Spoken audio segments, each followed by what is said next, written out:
Uncle Remus and the Savannah darkey. The notable difference existing between the Negroes in the interior of the Cotton States and those on the seaboard, a difference that extends the habits and opinions as well as the dialect, has given rise to a certain radical prejudices which are quick to display themselves whenever an opportunity offers. These prejudices were forcibly as well as ludicrously illustrated in Atlanta recently. A gentleman from Savannah had been spending the summer in the mountains of North Georgia and found it convenient to take along a body servant.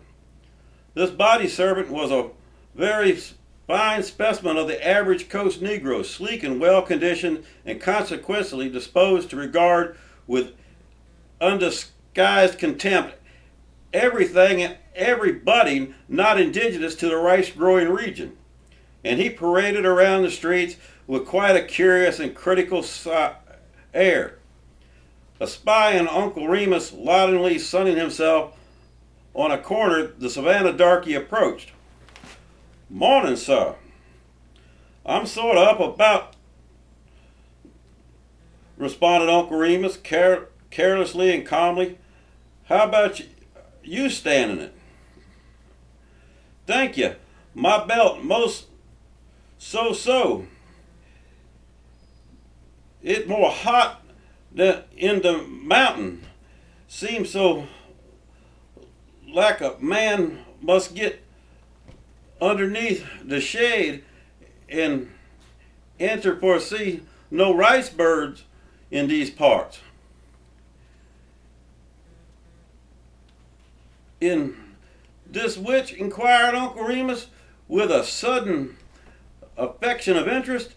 "In these parts, in this country, they have plenty in Savannah.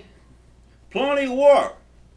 Plenty in Savannah entered for see no crabs and no oyster and no shrimp." He say, "Roman, and I'd like some rice-bud now." "You're talking about these here sparrows which they are all ahead and leaving, and 11 of them makes one mouthful, I expect," suggested Uncle Remus. "Well, they are," he continued, "but this ain't no climate where the rice birds fly into your pockets and gets out the money and makes the change themselves, and the sisters don't shuck off the shells and run over you on the street, and no more does the shrimp hoe deposit itself and drop in your mouth.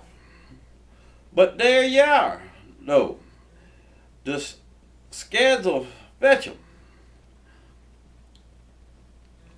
Mighty poor country, for true," continued the Savannah Negro. "It's not like Savannah. Down there we sit in the shade and eat the rice-bud and the crabs and the shrimp 3 times a day. And the bucker man drinky his wine and smoking his cigar all through the night.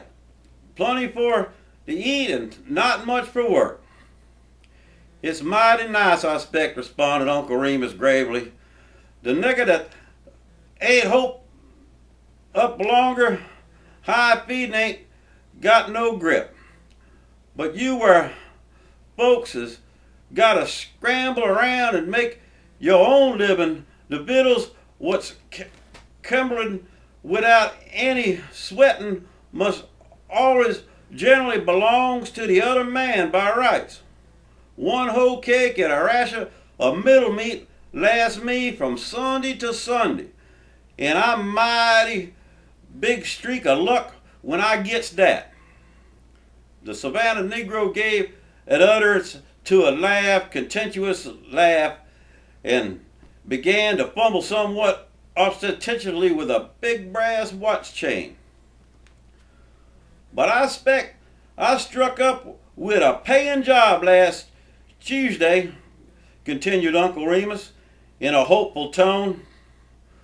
"What's you going to do?" "Oh, I was waiting for a high cold gentleman from Savannah, one of these high livers you've been telling him about." "How that?" "Oh, I loaned him $2," responded Uncle Remus grimly, "and I'm a-waiting on him for the money. It's one of these here jobs what's last a long time." The Savannah Negro went off after his rice-birds while Uncle Remus leaned up against the wall and laughed until he was in imminent danger of falling down in sheer exhaustion. And that's the story of the Savannah Negro.